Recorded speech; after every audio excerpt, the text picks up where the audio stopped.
Hi there. Today I want to talk to you a little bit about shape language and what that means. So one of the models that I like to think about when it comes to game design is this mechanic design aesthetic model that our own faculty member Brian Wynn came up with. And he sort of thinks about the way a designer and a player both experience, say, a game, but this applies equally to any form of media. The general idea here is that over on this side, as a player or viewer, you're experiencing primarily the things you see and the things you hear, whereas as the designer or the creator, they're thinking more about systems and mechanics. And when we're creating stuff artwork wise, it's a very similar process.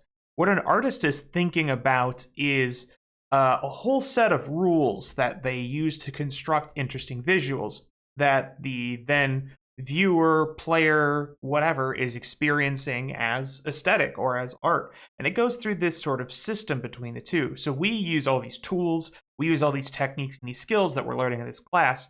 And what it's going to turn into is something where that the end result, you can't really see it. The same way that if you make a cake, you can't really see all the ingredients that went into it. But an experienced baker can know just by looking at a cake all of the elements that put it together. So an example I like to use is something like the mechanic system for Gears of War. It is a good example of art as it relates, in this example, to gameplay.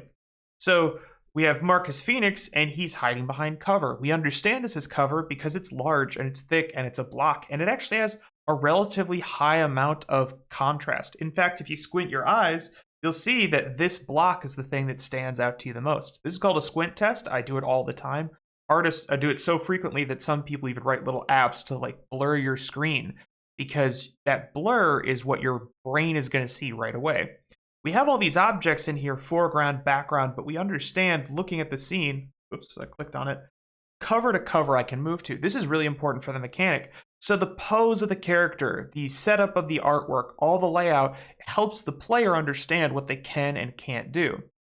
I like to think about this in terms of how art is important into a game, into these three categories: appeal, utility, and impact.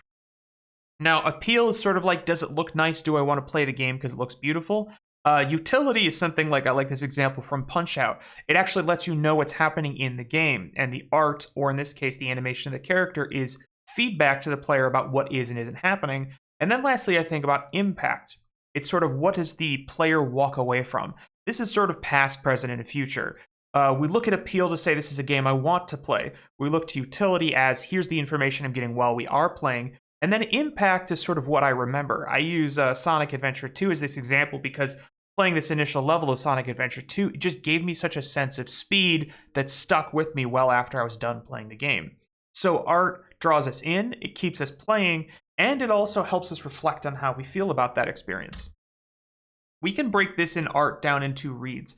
This is from Neil Blevins, who's a great CG art blog. I highly recommend you all look it up and check it out. He's got some really cool lessons if you want to take deeper dives into any of these segments I'm talking about.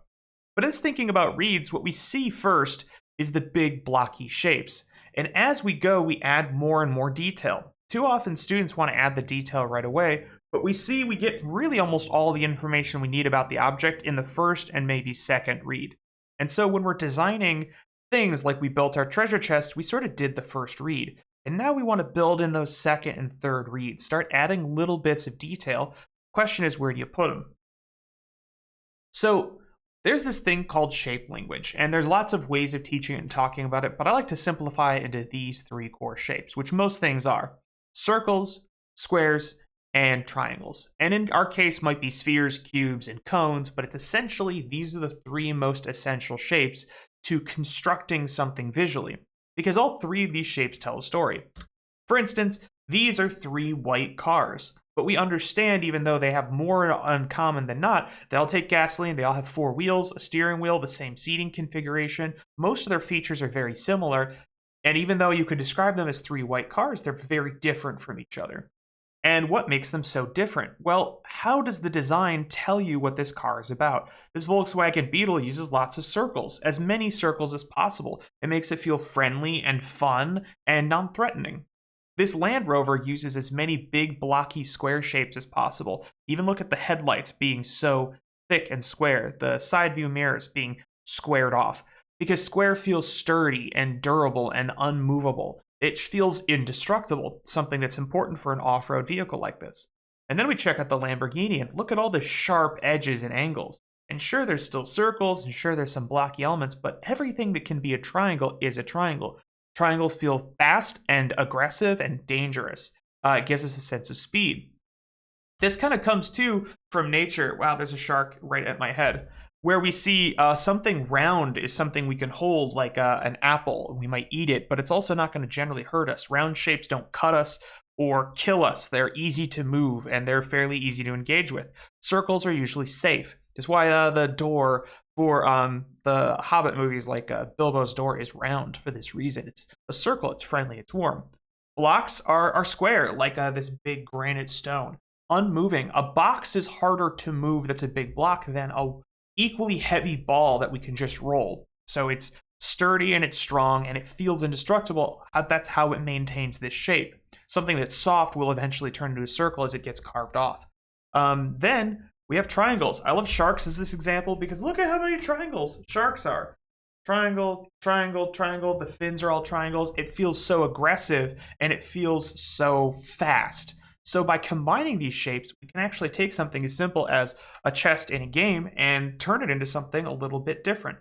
So this treasure chest from World of Warcraft, it's just a crate. It's square and it's blocky, but it's doing its job. It's meant in World of Warcraft to block things off.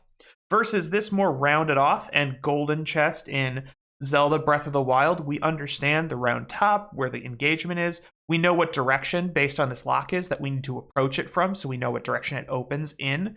It gives us a lot of context for it's something that's going to give me cool stuff inside the chest.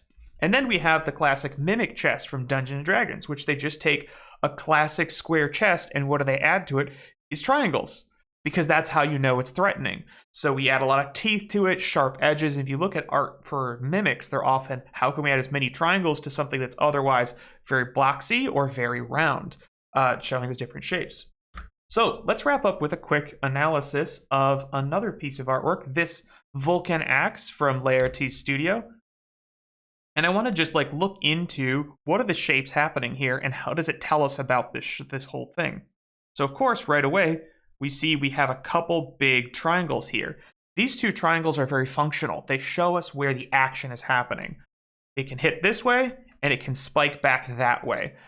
Whereas we see this angle is much shallower than this really pitched angle and even shallower than this angle right here, denoting that this doesn't feel sharp. It doesn't feel like this is an area that could hurt us. Now, what's interesting is as you get closer to the center, this is where we start seeing some circle shapes, because the circles let us know that this area is safe. If you're the player, if you're the user, if you're the viewer, you know this is an area to grip that won't hurt you. And it sort of creates a line from top to bottom of the whole shape. Now we have this big blocky element, which is nice and squared off. It feels sturdy.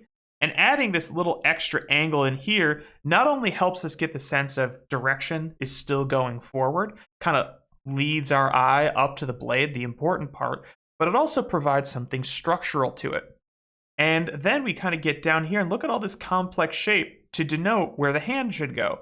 This shape back here shows us something relatively round and safer and something I can grip. It gets softer as a shape down here than it does up here because they have very different purposes.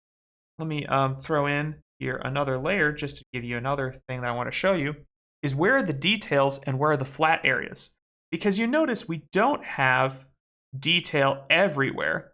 We have these big shapes and then we have some little intercepting details here and there, but they're not everywhere. In fact, having what we call rest area or big flat areas on our surface is really important to creating a good experience. And just sometimes I like to do this if you're ever trying to figure out how to make your props more interesting.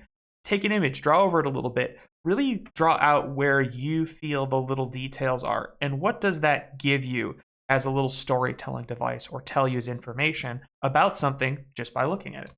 All right, see you in the next one.